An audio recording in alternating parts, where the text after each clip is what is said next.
जगह जगह जो आपके द्वारा किए गए काम हैं लोगों ने देखा उसको वीडियो में आपके। तो क्या कहना चाहेंगे सर, आपके विकास कार्यों की बात मैं करना चाहूँगा। आप यहाँ से 4 बार विधायक रह चुके हैं, तो थोड़ा सा जनता को जानकारी दें क्या कुछ रहा है। मुझे काम तो मैंने बहुत किए हैं, लेकिन दो चार काम ऐसे हैं जिनके ऊपर मैं खुद भी बहुत खुशी महसूस करता हूँ। एक तो ये है कि अंधेरी ईस्ट और वेस्ट को जो रोड मिलती है लोखड़वाड़ा कम्प्लेक्स से, जो ईस्ट को रोड जाती है ब्रिज को क्रॉस करके, उस रोड के ऊपर अबाउट 872 स्लम्स थे और कुछ तबेले थे और दो छोटी छोटी फैक्ट्रीज थी और 8-10 शॉप्स थी। वो सब शिफ्ट करके आज वो रोड बनी हुई है जो लोखड़वाड़ा कम्प्लेक्स जो है, जो सर्कल है, उससे सीधी अंधेरी ईस्ट को, जहाँ पर अपना अंधेरी ईस्ट को जाती है, वो रोड फर्स्ट टाइम मैंने बनाई, जो मुझे बहुत खुशी हुई कि बहुत बढ़िया रोड है। दूसरी रोड ये है कि हिल पार्क से लेके कंट्री क्लब को जो रोड कनेक्ट कर रही है, ये रोड थी ही नहीं, पगडंडी थी। हम वॉक करते हुए सब 8-10 वर्कर इधर उधर देखते, अपना काम जा रहे थे। तो मैंने पूछा ये इधर भी बिल्डिंग है, इधर बिल्डिंग है, बीच में जगह क्या है? तो हमने पता किया कि वो रोड की जगह है और फिर इमीडिएटली हमने वो रोड बनाई और कनेक्ट किया हिल पार्क को वीरा देसाई रोड के साथ, जो कि that road was not there. उसके बाद जो बैक रोड है जहाँ पर अभी माल मेगा माल है, ये रोड यहाँ पर साइकिल भी क्रॉस नहीं कर सकता था, रिक्शा भी क्रॉस नहीं कर सकता था। तो सबसे पहले हमने अपने एमएलए के हिस्से से जो हमें बजट मिलता है, सबसे पहले हमने ऐसी रोड बनाई कि वहाँ से 2 गाड़ियाँ आने जानी शुरू हो गई। जब वो 2 गाड़ियाँ आने जानी शुरू हो गई तो वो रोड अच्छा चलने लग गई।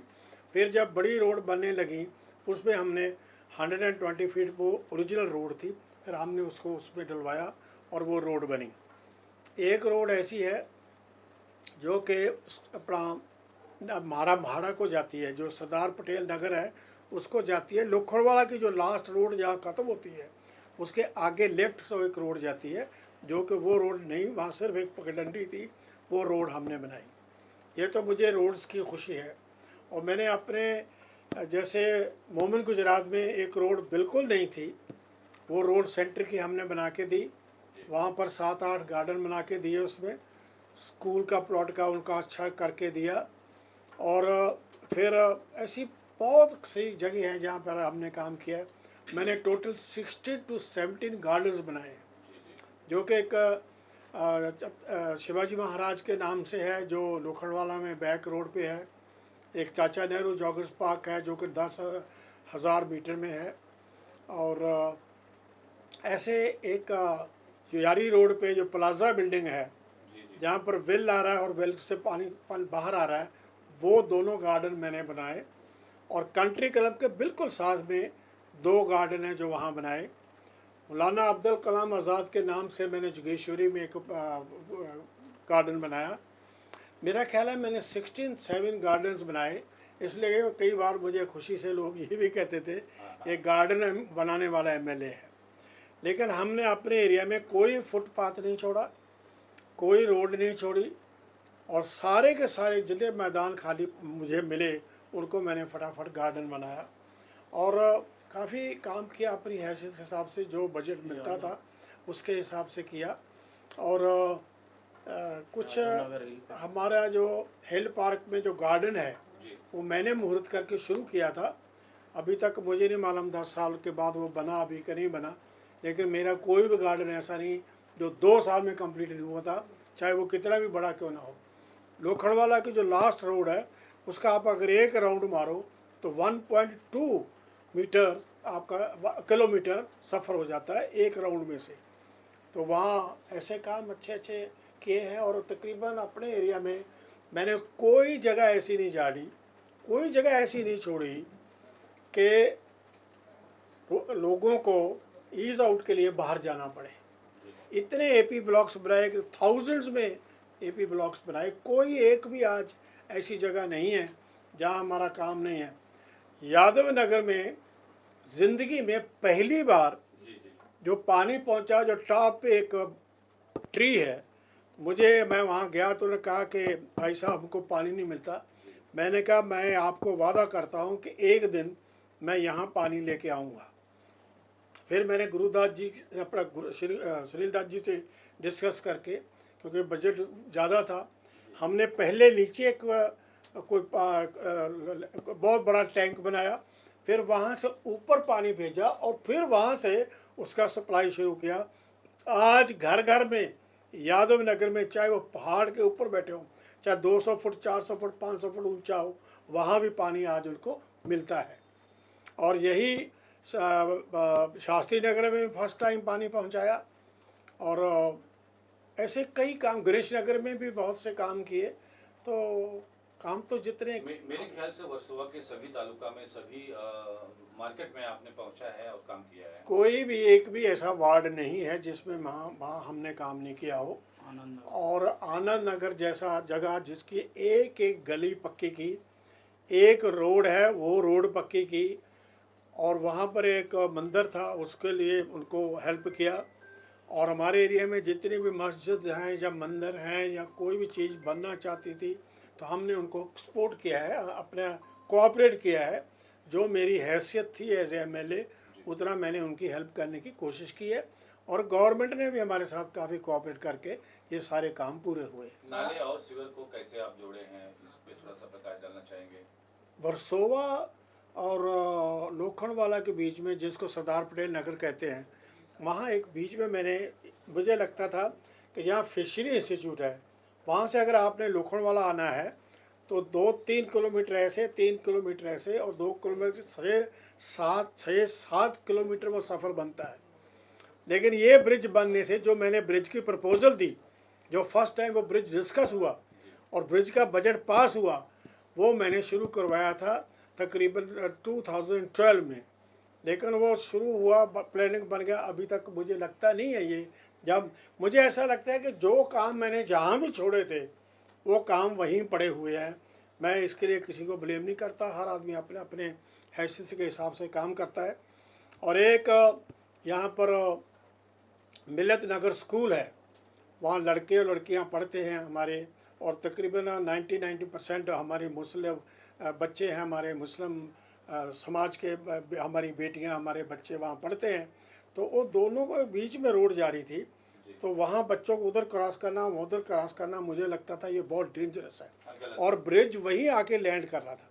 तो मैंने अपनी गवर्नमेंट को रिक्वेस्ट करके, और उस वक्त जो हमारे ऑनरेबल चीफ मिनिस्टर साहब थे उनसे बातचीत करके उस ब्रिज को मैंने कहा कि ये स्कूल क्रॉस करके फिर ये लैंड होना चाहिए। मुझे उसके लिए काफ़ी मेहनत करनी पड़ी, यहाँ तक कि वो हल हो गया, लेकिन काफ़ी मेहनत करनी पड़ी। और उसके ऊपर राहुल जी ने खुद उसमें इंटरफियर किया, और वो 110 करोड़ रुपीस का जो बजट है वो बढ़ाया गया। और उसको जो मैं कह चाहता था, जिससे कम से कम नहीं तो हज़ारों बच्चे और हज़ारों फैमिलियों को उस ब्रिज के एक्सटेंड करने से मदद मिली। आज भी सर वो पेंडिंग क्यों है, रुका क्यों हुआ है, इसके पीछे क्या वो उसके बाद आई डोंट नो, मैंने जहाँ क्रॉस करके मैंने सोचा माई वर्क मेरा, फिर उसके बाद मैं इलेक्शन हार गया, मैं नहीं रहा। अगर मैं होता तो मैं अभी तक उसको वर्सोवा तक ले जाता। लेकिन हमने अपनी तरफ से, मेरे जितने भी पार्टी वर्कर्स हैं इन सब ने मेरे साथ बहुत कोऑपरेट किया।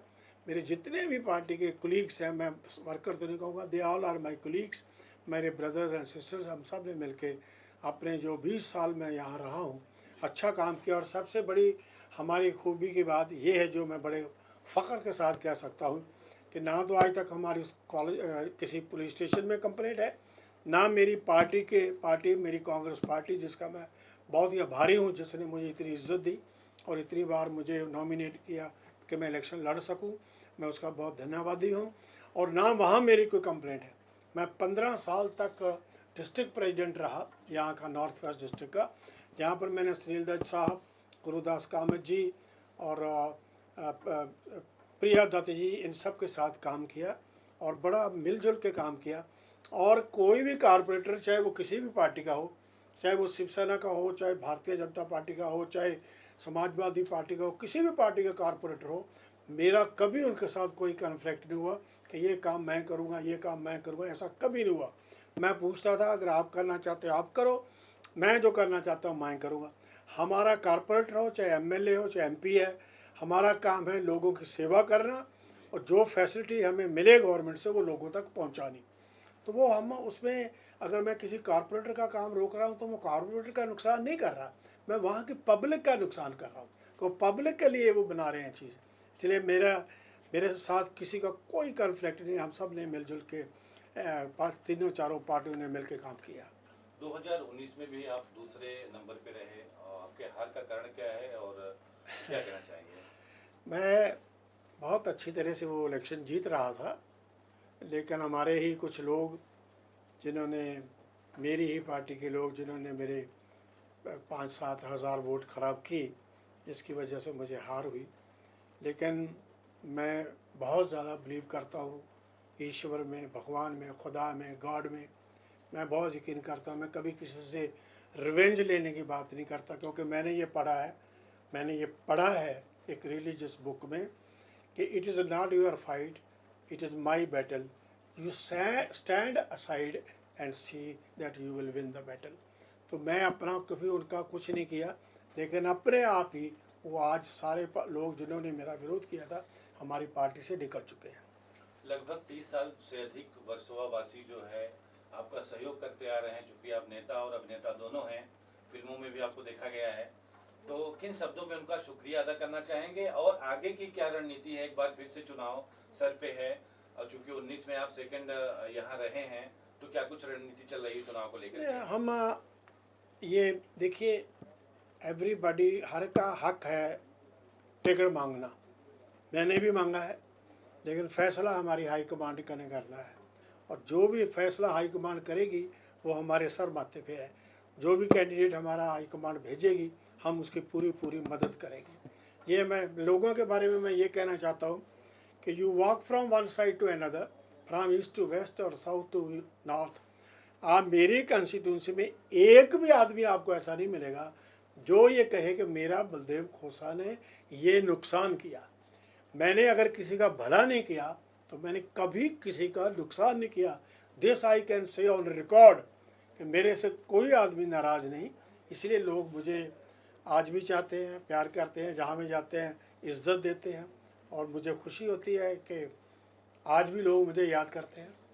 और आगे जो पार्टी का हुक्म होगा वो करेंगे। हमें टिकट मिलेगी तो हम इलेक्शन लड़ेंगे, नहीं जो चीज़ को भी टिकट मिलेगी उसकी मदद तो करेंगे। आपको नहीं लगता नए चेहरे को अगर टिकट मिला तो इसका कितना नुकसान होगा? देखिए, जब 3 पार्टियों का मिलजुल के इलेक्शन होता है तो उसमें ऐसा इंसान होना चाहिए कि जो वहाँ के लोग हैं उनको वो कंट्रोल करने के काबिल हो, जी। उनकी मदद लेने के, उनको कन्विंस करने के काबिल होना चाहिए। अब मैंने जिनके साथ 20-20, 25-25 साल काम किया है वो तो हमेशा मेरे साथ है। मेरे साथ सारे शिवसेना के सब कारपोरेटर मेरे साथ हैं, मैं एनसीपी के, एवरीबॉडी इज़ विद मी। मेरे खिलाफ तो कोई है ही नहीं, मेरे तो बीजेपी वाला भी कोई खिलाफ नहीं, कोई बीजेपी वाला मुझे बुरा नहीं कह सकता। यहाँ क्या एमएलए हो चाहे कारपोरेटर हो, आप किसी को भी कभी कोई मिले तो पूछ सकते हैं, मेरे से कोई कंप्लेंट, मेरे से कोई शिकायत है ही नहीं किसी को।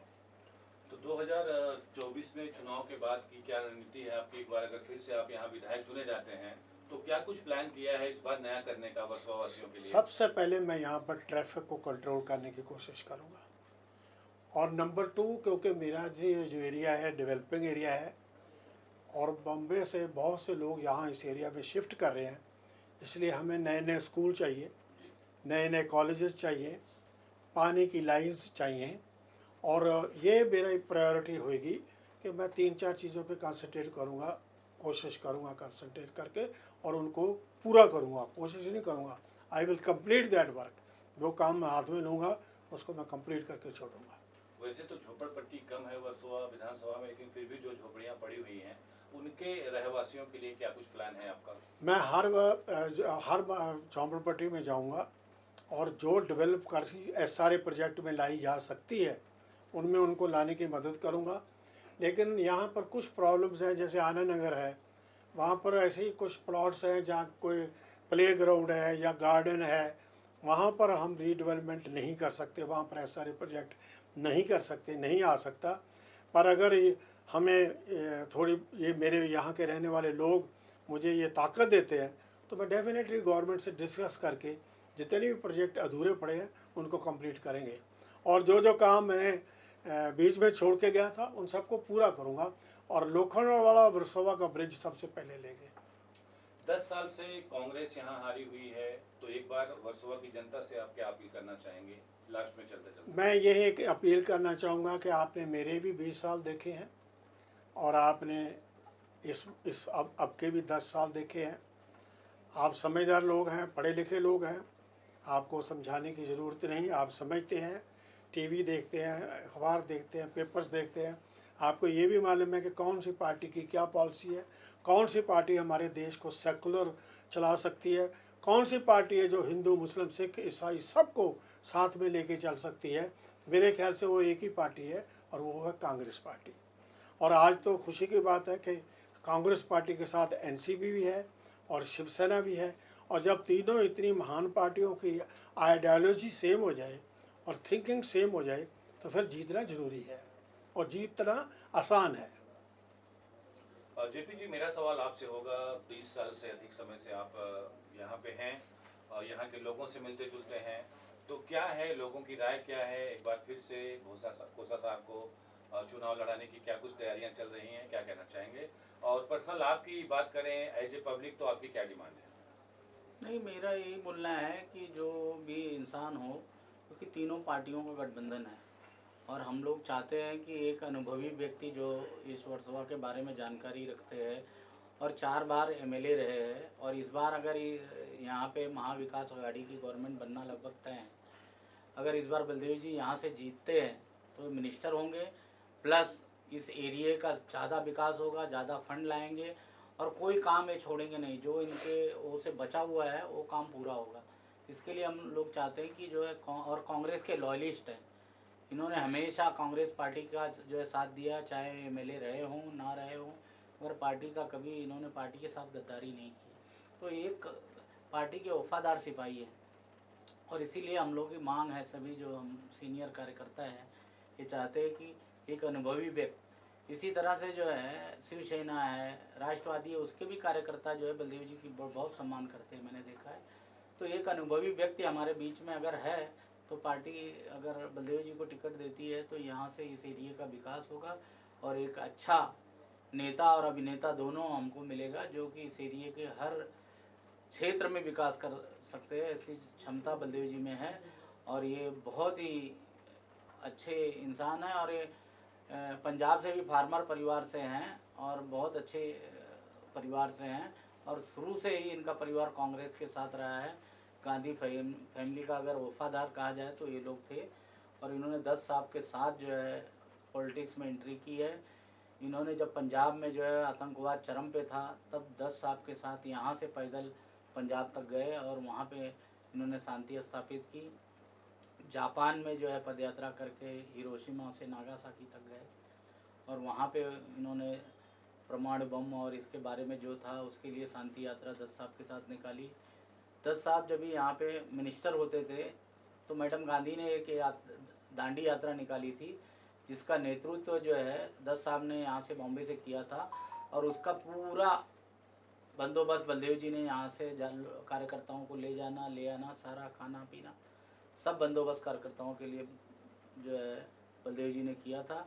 इस तरह बलदेव जी हमेशा पीस चाहते हैं और ये ईश्वर को मानने वाले हैं और कभी भी जो है ना ऐसे इंसान ही हमारे इस एरिया का जो मिली जुली सारी जातियों के लोग यहाँ रहते हैं उनको लेके चलने और एरिया का विकास करने का अगर हुनर है किसी में तो बलदेव जी में है। और बलदेव जी एक बहुत ही अच्छे इंसान हैं जिनके साथ हम लोग 25 साल से काम करते हैं और इस एरिया का बहुत अच्छा डेवलपमेंट होगा और हाईकमान भी इस पर विचार करेगी, हम लोग यही अपील करते हैं। अक्सर देखा गया है पार्टियां टिकट बांटने में कहीं न कहीं लापरवाही कर देती हैं जिसका खामियाजा वो सीट गंवाना पड़ता है उनको। यहाँ अगर किसी बाहरी व्यक्ति का चयन होता है तो उसमें आपका कितना समर्थन रहेगा या कितना विरोध रहेगा? नहीं, यहाँ पे जो है ना हमेशा से बलदेव जी अगर जो है इस तरह से नाइंसाफ़ी अगर कांग्रेस पार्टी की तरफ से होती तो बलदेव जी 7 बार टिकट नहीं लाते तो पार्टी के जो हमारे ऊपर आला कमान है वो बरोबर सारी चीज़ों का ऑब्जर्वेशन करेंगे और सच्चे कैंडिडेट को चुनेंगे, यही हम लोग को उम्मीद है और यही निर्णय होगा ही। बलदेव साहब, एक लास्ट क्वेश्चन आपसे है। विपक्ष कहता है कांग्रेस में परिवारवाद है, तो आप इसे किस नज़रिए से देखते हैं, क्या कहना चाहते हैं? देखिए साहब, ऐसा है, पृथ्वीराज कपूर साहब एक्टर थे जी। उनके बेटे तीनों राज कपूर साहब, छवि कपूर जी, शशि कपूर जी एक्टर बने, राज कपूर जी के बेटे एक्टर बने, जी। राज कपूर जी के पोते एक्टर एक्ट्रेसेस बने। तो ये परिवारवाद कौन सी ऐसी फील्ड है जिसमें नहीं है? अगर एक फौज हमारे पुलिस वाला है, उसको अपनी लाइन अच्छी लगती है, वो चाहता है मेरा बेटा भी पुलिस में आए, अच्छा काम करे। परिवारवाद कहाँ नहीं है? आप बताइए कौन सी पार्टी में नहीं है? अकाली दल में नहीं है, जहाँ बादल साहब स्वर्गीय प्रकाश सिंह बादल जी थे, उनके बेटे सुखबीर बादल जी बने, उनकी वाइफ भी मिनिस्टर बनी, उनके साला भी मिनिस्टर बना, अभी उनका सालेला भी बना। तो कौन से परिवार में परिवारवाद नहीं है? कौन सी ऐसी पार्टी है या कौन सा ऐसा फील्ड है? हर आदमी चाहता है कि मैं, एक डॉक्टर चाहता है मेरा बेटा डॉक्टर बने, एक आर्मी वाला चाहता है मेरा बेटा आर्मी में लेफ्टिनेंट सेलेक्ट हो। हर डिपार्टमेंट, हर जगह, हर आदमी यही चाहता है, क्योंकि उसको उस अपनी लाइन का एक्सपीरियंस होता है, तजर्बा होता है। अभी जब मेरे घर में बहुत सारे पॉलिटिशियन आएंगे जाएंगे, मैं मिलूँगा, मेरे बच्चे मुझे ऑब्ज़र्व करेंगे, तो ऑब्ज़र्व करेंगे, उनको किसी एक आदमी को डेफिनेटली दिल करेगा कि मैं भी यही लाइन में जाना चाहिए। तो जो कैपेबल है वही जाएगा। मैं आपको एग्जाम्पल नहीं देना चाहता, कई ऐसे स्टार्स हैं, बड़े बड़े स्टार, उन्होंने अपने बच्चों को नहीं बना सके, वो आपके सामने मसाले हैं, मैं नाम नहीं लेना चाहता क्योंकि मैं भी इसी फील्ड से आया हूँ। लेकिन कुछ लोग ऐसे हैं जो डायरेक्ट आके कहा, शाहरुख जी हैं, अक्षय है, कहाँ से डायरेक्ट आके कहाँ तक पहुँच गए। तो field is open for everybody. आपको सिंसियरिटी चाहिए, हार्ड वर्क चाहिए, लॉयल्टी चाहिए, ऑनेस्टी चाहिए। राजनीति में वो आदमी आना ही नहीं चाहिए जिसके पास ऑनेस्टी नहीं है, और राजनीति में ऑनेस्टी होना भी बहुत मुश्किल है, क्योंकि राजनीति में इतना कुछ करना पड़ता है कि बहुत कुछ करना पड़ता है। लेकिन वो इंसान किस्मत वाला होता है कि 20 साल एमएलए रहे और उसके ऊपर एक छोटा सा दाग भी ना हो, तो वो ईश्वर की दुआ है, ईश्वर की मेहर है और लोगों का धन्यवाद है। बहुत बहुत शुक्रिया, धन्यवाद। धन्यवाद सर। चलिए भाई, आप लोग जाइए दूसरी